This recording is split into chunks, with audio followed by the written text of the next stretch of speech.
At a teacher's Christmas dinner, my husband's family gave gifts to everyone except me. His mother smiled and said, "Oh dear, we forgot you existed." My husband laughed along with them. I smiled back and said, "I tease. Okay, I didn't forget me." Their smiles faded fast when they opened my gift and realized what it really meant. I knew I was the outsider from the very first time I stepped into my husband's house. No one said it out loud, but the way they looked at me was enough to crush my chest. There was something cold, something toxic, like smoke that seeped into every meal, every conversation I was never fully a part of. For the past 6 years, I'd lived with a family that never truly wanted me there. And the scariest part? My husband, the one who was supposed to be my rock, was the most indifferent of them all. If you think being hated by your in-laws is the worst thing, wait until I tell you about that last Christmas, the one where everything literally exploded. My name is Emily. I'm 34 and I live in the suburbs of Boston. I work as an accountant for a small tech company, not rich, but enough to live comfortably. I met James when we were both in grad school in Massachusetts, and we got married after 2 years of dating. Back then, I thought I had found the love of my life, a warm, funny concurrent who always said he'd protect me from the world if he had to. What I didn't realize was that the world would start right in the house he grew up in. James's family is very traditional in the way they proudly describe his American values. His mother, Margaret, a woman in her 60s with perfectly styled blonde hair and piercing eyes, never liked me. I knew it from the first handshake, when she squeezed my hand so hard it hurt and gave a half smile like she was inspecting a defective product. James's 2 sisters, Sarah and Laura, weren't any better. The 3 of them were like a block of ice united and keeping me on the outside. At first, I thought they just needed time. I tried starting conversations, brought nice wine to every gathering, even learned to make Margaret's exact recipe for pumpkin pie to impress her. But every effort was like throwing stones into a dry well. They didn't care.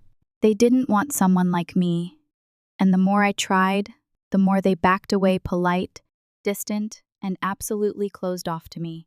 Margaret was great at pretending to be friendly in front of others, but behind closed doors, she treated me like a housekeeper, not a daughter-in-law. She'd make me wash dishes while she and her daughters sat sipping wine, reminiscing about European trips I'd never heard of. They'd talk about family memories, inside jokes only they understood, and laugh until they cried, while I sat alone at the far end of the table, forcing a smile like I wasn't hurt. At first, I used to tell James. He'd just shrug and say, "You're overthinking it, Emily. They just need time." He said, "I don't fit into this family. What am I supposed to do? Don't let it get to you. My mom's just a little strict, but she's a good person." I heard those same lines for the first 3 years. By the 4th year, I stopped talking. They never added me to the family group chat. They planned ski trips to Vermont, birthday parties for James's dad whom I've never met because he passed away long ago, or lunch dates downtown without ever telling me. I only found out through pictures tagged with James's name on Facebook, with captions like "Family is everything." Last Christmas, they did a private gift exchange at Margaret's house the day before the official celebration. I only found out because I came home early from work that day and saw Sarah's and Laura's cars parked outside Margaret's place. When I walked in, they were gathered around the Christmas tree, unwrapping presents, and fell silent when they saw me. Sarah gave a weak smile. "Oh, you're home early. We were going to call you later." Margaret took a sip of wine, eyes fixed on the TV. A few small gifts, nothing big. Nothing big. And there I was, in my wrinkled work clothes, watching the 3 of them giggle together, holding Sephora bags, bottles of Italian wine, and cashmere scarves. James was on his phone, not even looking up. But that wasn't the breaking point. The real breaking point came this Christmas, when they gave gifts to everyone in the family except me. I didn't know what I expected when I walked into Margaret's mansion that afternoon, but it definitely wasn't that kind of blatant humiliation. The house smelled of cinnamon and baked butter, the scent of warm memories I'd never been part of. The living room sparkled with fairy lights. The Christmas tree stood taller than anyone and was decorated perfectly, and everything looked like it came straight out of Better Homes and Gardens. Sarah was laughing loudly at one of Laura's not-so-funny stories, while Margaret stood in the open-concept kitchen, still wearing her cooking gloves but already reapplying her wine-colored lipstick. James was pouring white wine for his mom, looking annoyingly carefree. He didn't even notice I was standing behind him for almost a full minute, completely ignored. When dinner started, everyone gathered around a long table covered with a white lace cloth, glassware, scented candles, and a turkey Margaret dramatically placed in the center, like some sacred offering. I sat at the far end, across from Sarah and Laura, while Margaret sat at the head of the table, like a queen ruling her Connecticut palace. Dinner went exactly as I expected all about them. Sarah bragged about her trip to Napa Valley with her new boyfriend. Laura talked about the art exhibit she was invited to. Margaret kept praising her daughters, throwing in the occasional jab about women who don't know how to make proper pumpkin pie, a not-so-subtle dig aimed directly at me. I said nothing, just smiled and took small sips of wine to keep myself composed. I thought maybe if I stayed quiet this time, they'd go easier on me. I was wrong. As dessert was being served, Margaret clapped her hands 3 times, like she was about to announce something grand. Before we eat the pie, I have a little surprise. She smiled brightly, eyes scanning the table. I immediately felt uneasy. Margaret pulled out a large gift bag from under her chair and began handing them out one by one. The dark red bag had each person's name printed on a label. Sarah received a leather handbag from a brand I knew for sure cost no less than $500. Laura got an all-inclusive 2-day spa voucher at a luxury resort. James was given a bottle of rare whiskey he had mentioned during dinner 3 months ago. I sat still, gripping my wine glass, trying to swallow the icy feeling in my stomach. In the end, there were no bags left. My name wasn't on any of them. Margaret turned to me with a fake look of surprise. "Oh dear, Emily, looks like I forgot about you." She laughed. Sarah laughed. Laura giggled. James, my husband, laughed too, the kind of laugh that didn't even try to hide it. I froze. For a brief moment, I felt like I was sitting naked in a crowded room, with no one bothering to hide their contempt anymore. "It's okay," I said, my voice strangely calm. I gently set my glass down, looking straight into Margaret's eyes. "Good thing I didn't forget about you." The room went dead silent, like my voice had just interrupted a perfect symphony. Margaret raised an eyebrow. "Oh? What do you mean by that?" I just smiled. "You'll see." Sarah frowned. Laura glanced at Margaret. James stopped laughing. The air turned cold for a few seconds, like a breeze had just swept through. I said nothing more. I just sat there, slowly slicing into my pumpkin pie, savoring every confused stare thrown my way. For the first time in 6 years, I didn't feel small. For the first time, I saw fear in their eyes, even if they didn't yet understand why. And that was only the beginning. I pulled a small box from my handbag wrapped in shiny silver paper and tied with a red ribbon, like something straight out of a luxury gift shop. I handed it to Margaret with both hands, slowly, making sure everyone at the table could see. "For you," I said, my eyes never leaving her proud face that was starting to darken. Sarah and Laura looked at each other, then back at their mother. James blinked rapidly, as if he couldn't believe that Emily, the quiet, gentle wife who always endured, had just hit back like this. Margaret looked at the box as if it held a venomous snake. Her hand trembled slightly, though she tried to maintain her usual condescending attitude. "Oh, you didn't have to do that. I thought you knew I never expect anything from you." "I know," I replied softly. "This gift is very special." Curiosity started creeping around the room. Sarah raised an eyebrow. Laura sat up straight. James tilted his head toward me, no longer smirking. Margaret untied the ribbon, cautiously unwrapped the paper. When she pulled out the thick stack of papers inside, I saw her hand begin to tremble. For real, no more pretending. What is this? Her voice was hoarse. Financial reports from your event planning company and a few amended tax returns from the past 7 years. I poured myself another glass of wine, neither fast nor slow. Did you know you underreported at least $240,000 in revenue over the last 3 years? And that's not even counting the personal expenses from the company account. The silence crashed down like a sudden storm. The atmosphere changed. No one laughed anymore. The only sounds were the rustle of paper in Margaret's hands and her sharp breathing. Laura was the first to speak. Mom, what is this? Is this real? Sarah snatched the documents, skimmed through them, and her eyes widened. You hid this from us? Margaret didn't answer. She stared at the pages as if she could will them to disappear. Her lips were pressed so tightly they'd gone pale. Her other hand clenched the armrest until her knuckles turned white. I took a sip of wine. I just wanted to make sure you don't forget to report to the IRS like you forgot me at this dinner. James spoke up, his voice low and sharp. Emily, are you insane? You're spying on my mom? I turned to him, lips curling. No, I investigated. There's a big difference. And I did it because I have eyes. I see things that someone as blind as you can't. Margaret slammed her hand on the table and stood up abruptly. You have no idea what you've just done, Emily. Oh, I know exactly what I've done. I remained seated, eyes fixed on her. And I also know you've evaded taxes, hidden assets, and falsified financial statements. But you did something worse than that, Sarah growled. What could be worse? I looked up, straight at her.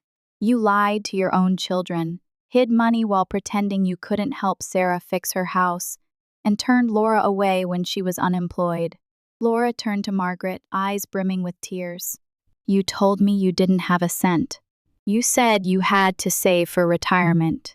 Sarah's face turned red and she slammed her hand on the table. And meanwhile, you're going to luxury spas, booking first-class flights, and wiring money into a secret account? Margaret looked at me like she wanted to kill me, but I saw something else in her eyes, real fear. James turned to his mother, stammering. Mom, is this true? David, don't listen to this woman. She's making things up. Is it true? My voice was ice cold. I pushed the USB stick toward him. All the evidence is here: bank receipts, statements, internal emails from your mom's accountant. Margaret lunged to grab it, but Laura held her back. No, I want to see it. I want to know how much you've kept from us and from Dad. The air in the room turned thick. And when Laura scrambled through the pages, their eyes darting back and forth in a frenzy, Margaret turned to me, eyes blazing. You've destroyed this family. No, you started that a long time ago. I just pulled back the curtain. James was silent, his face pale. I saw his gaze flicker between his mother and me, torn between blood and truth. But I no longer waited for anything from him. I just looked straight at Margaret, no longer afraid. The Christmas dinner ended with a very special gift. Sarah was the first to break the silence. She flipped quickly through a page in the file, eyes widening at Margaret. Wait, what is this? A transaction from Dad's account? I tilted my head, slowly sipping my wine. Margaret stood frozen, her hand gripping the chair, as if she might crush it. Laura leaned forward, fingers trembling as she turned the pages, stopping at a bank statement. Mom, you withdrew money from Dad's retirement account? This transaction is clearly from his 401k. No way, Sarah stammered, turning to Margaret, her face stripped of its usual arrogance. You told us you didn't touch a penny. Margaret clenched her jaw, trying to stay calm, but her eyes began to go vacant. The wrinkles around her mouth twitched, like they were holding back another lie, but this time the words didn't come out in time. What did you use Dad's money for? Laura's voice was tight, eyes red. I just borrowed it. I was going to put it back, Margaret whispered. I laughed, a cold, sharp laugh, like a blade. How? With the way you've hidden money and manipulated the books, I don't think you ever had a plan to put it back. Sarah threw the papers down on the table. Oh my God, you lied to me. Said you had no money when I was trying to mortgage the house to buy a little condo for the kids. Laura had to borrow from her ex just to pay for hospital bills when the baby was sick. Laura bit her lip, clenching her fists. You watched us struggle like that and still pretended you couldn't help. Meanwhile, you were moving money out of the account of the man who lived with you for over 35 years. Margaret turned away, but there was nowhere left to hide. Her eyes met mine. I said nothing, just sat there quietly, like a mirror reflecting the truth. The dining room door suddenly opened. Thomas, Margaret's husband, walked in, wearing a gray sweater, still holding a half-finished cup of tea. He stopped when he sensed the tension, thick as a snapped wire. What's going on? Sarah turned sharply. Dad, you need to see this. She picked up the file, her hands shaking as she handed it to him. Thomas took it slowly. He began to read, his brow furrowing deeper with each line, his face flushing red. Margaret, is this real? Margaret stepped forward, grabbing his hand. I did it for the family. I had to keep the company, keep up appearances. I was going to tell you once things were better. Thomas stepped back, as if someone had splashed cold water in his face. You took money from my retirement account without saying a word? I had never seen Thomas so angry. His eyes were bloodshot, his voice trembling but full of barely contained rage. I worked my whole life for that money, Margaret. I trusted you would never touch it without my consent. Margaret tried to recover. I just needed a small amount to reinvest. You know the company's been struggling. Sarah screamed. It's not about the company, Mom.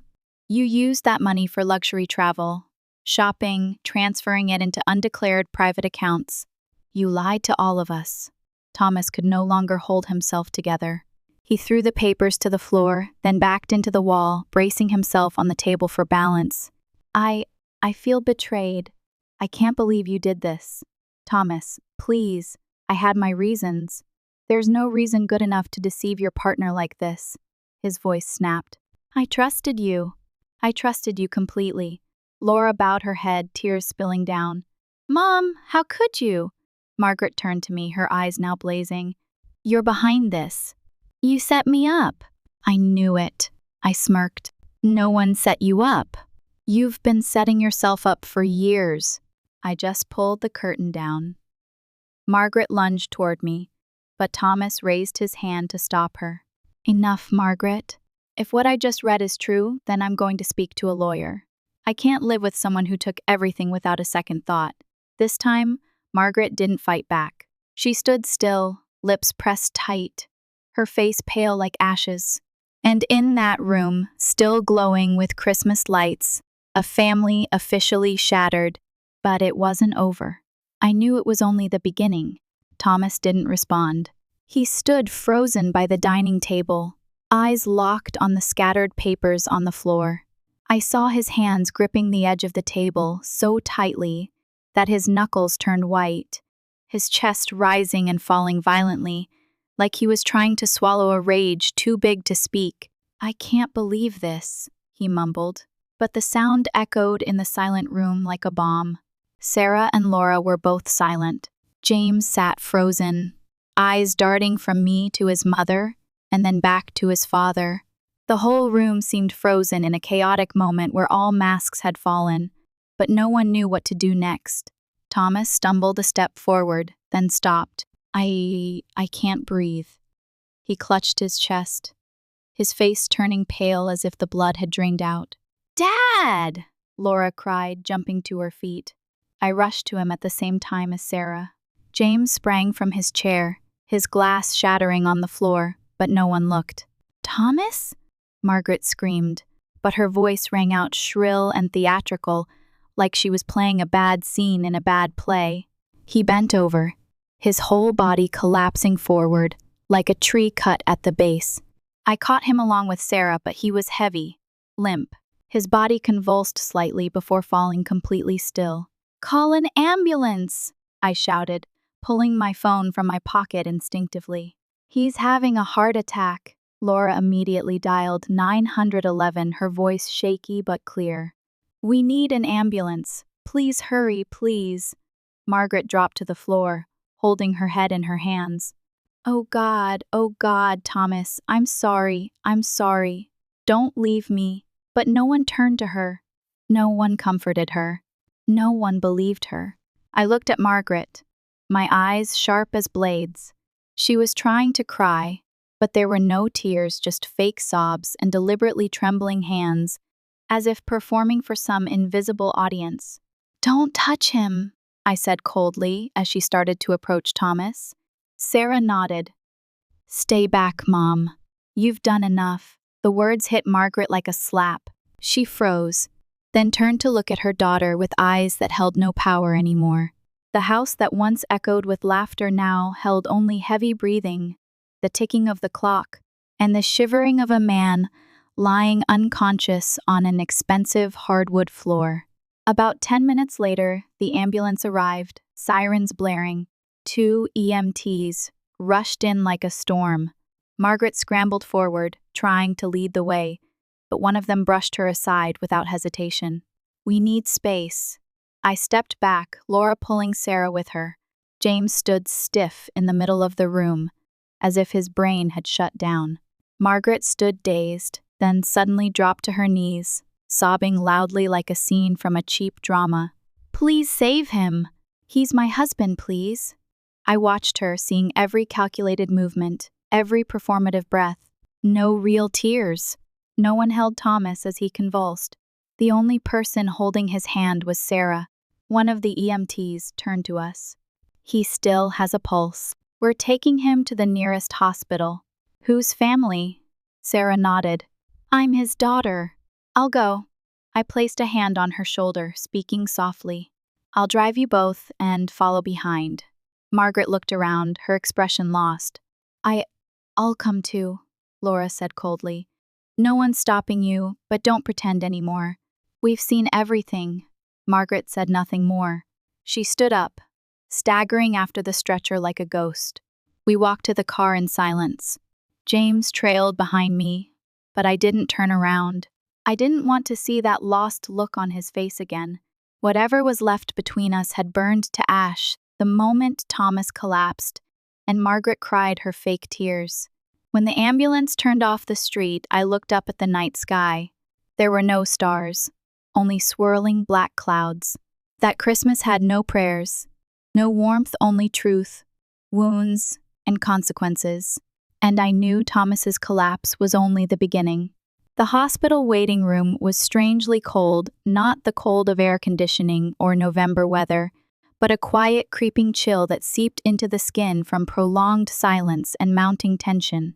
Sarah and Laura sat close together, eyes blank, staring off into nothing. I stood near the reception desk, gripping my phone. The screen had long since gone dark, but I didn't let go, as if it were the only thing keeping me upright. David sat a few chairs away, elbows on his knees, hands clasped, silently watching. No one spoke for nearly an hour. Then suddenly, David stood up and walked over to me. "Are you satisfied now?" I blinked, thinking I misheard. "What?" His voice no longer carried calm. It held a kind of shock, but not because his father was in the ER. It was because of me. "This is what you wanted, right?" Exposing my mom, humiliating the whole family, sending my dad to the hospital. I stood frozen, unable to believe what just came out of the mouth of the man I'd shared a bed with for 6 years. "You think I wanted this to happen? You planned it. You held on to all that. You brought it out on Christmas Day in the middle of family dinner. You knew my dad had a heart condition. You think I didn't notice?" Every word hit me like a blow. "So you're not mad your mom lied and embezzled money, betrayed your father? You're mad I didn't sit still and silent like some porcelain doll?" David clenched his fists, his eyes red. "You couldn't have handled it differently? Spoken to her privately? Chosen a better time?" I laughed, a dry sound, drained of emotion. "A better time? What do you think I've been doing for the past 6 years?" I waited. I swallowed my pride. "I gave your mother chance after chance to be decent. and all she did was crush my dignity. And you just stood by. David turned his face away, but I didn't stop. I used to think you were neutral. I tried to understand you were caught between your mother and your wife. But today, when you saw clearly that your mother stole money, emptied your father's retirement, lied to your sisters, and you're still standing here blaming me, so tell me, David, whose side are you on? He looked back at me, his eyes heavy. I just wanted to keep this family together. I stepped back, like he had just slapped me. This family was never together, David. Can't you see? Your mother is a manipulator. She never wanted me here, never. And you chose her over and over again. You chose silence. Sarah stood up, her voice cold. David, don't. Mom was wrong. We all saw it, Laura added. Emily didn't break anything. She just brought the truth to light.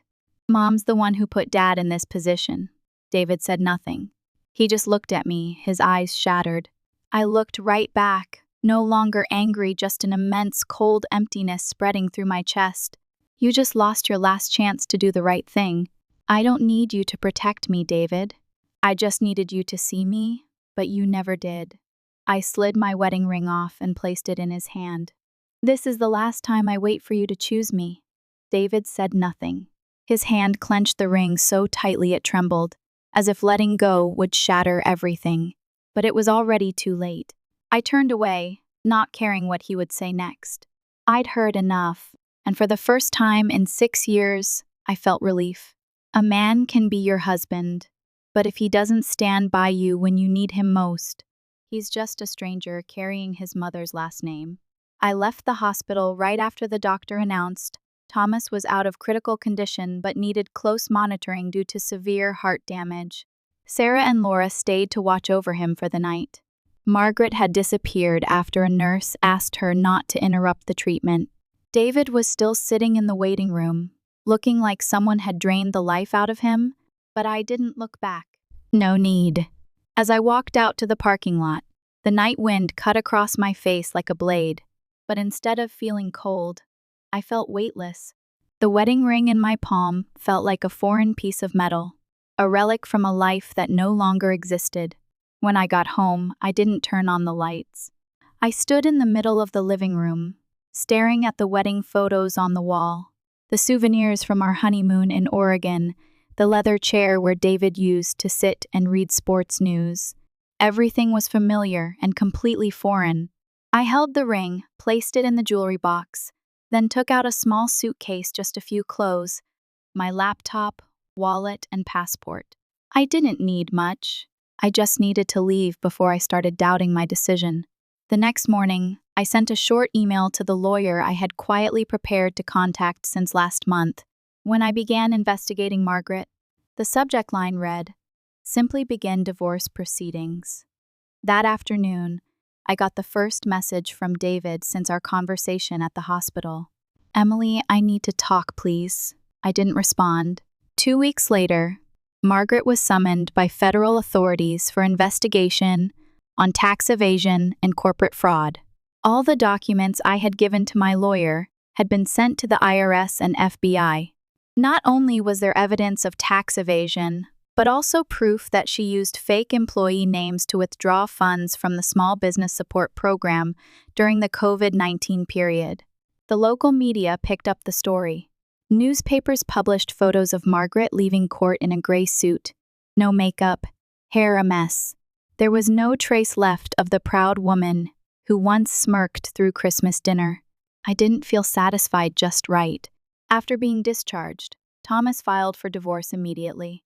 Sarah told me via text that he had seen a lawyer straight from the hospital. Laura cut off all contact with her mother. Margaret called, messaged, even wrote handwritten letters, but no one replied. Margaret lost everything: her family, her reputation, her company. It all collapsed.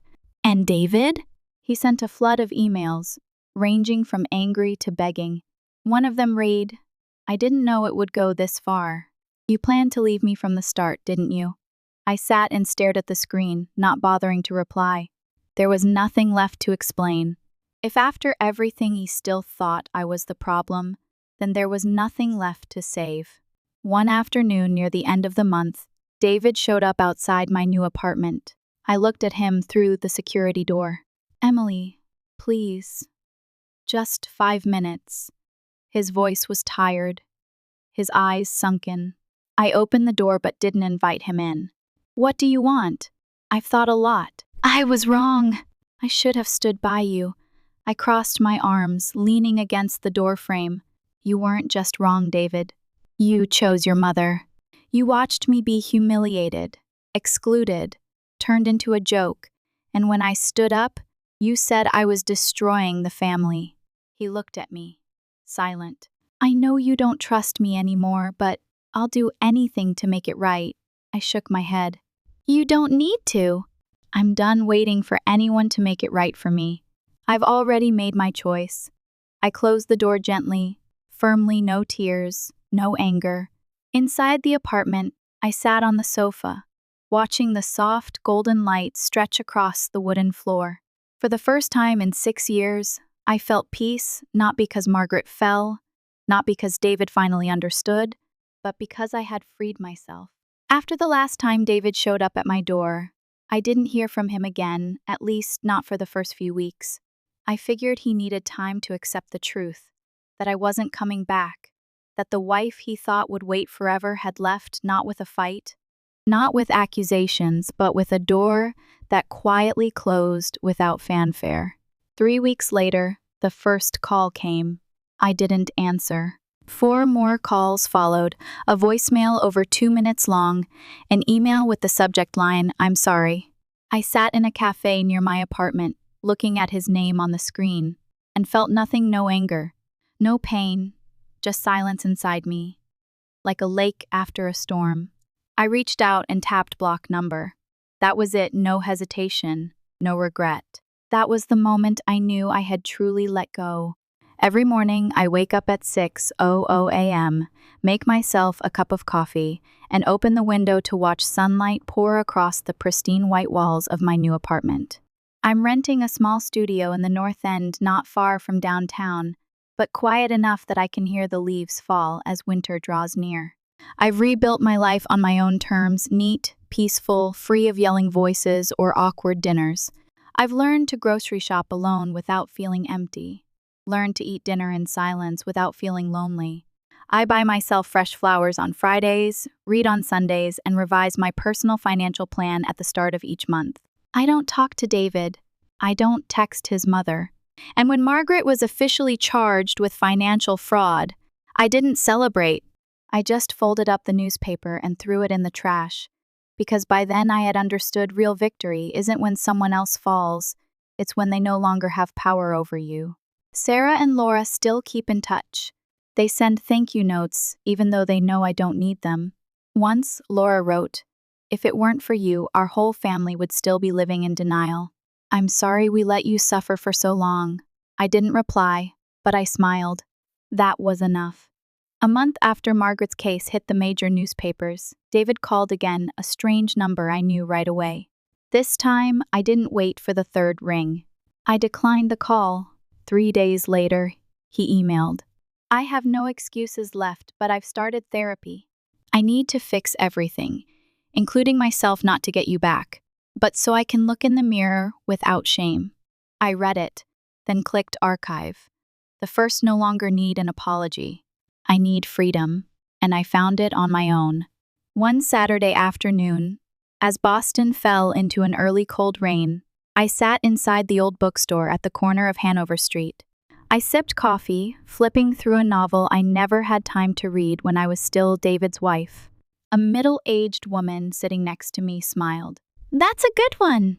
You'll like the ending." I nodded, smiling back. I just had an ending of my own. She didn't ask more. I didn't need to explain.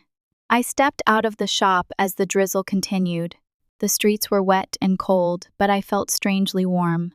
Freedom, for the first time in my life, wasn't a distant idea anymore. It was an afternoon without shouting. A hot cup of coffee, no one complaining about being alone, and feeling full. I used to think happiness was being loved. Now I understand happiness is learning to love yourself. I don't know what lies ahead, But one thing I know for sure, I will never go back to being the woman I was in that house. I've made my choice. I choose me. Emily's story is a powerful reminder of what it means to wake up after years of being ignored and dismissed by the people closest to you. She didn't seek revenge through anger, but through truth and the strength to walk away when she realized she deserved better. In real life, sometimes we need to let go of toxic relationships, even if it means being alone, because loving yourself isn't selfish.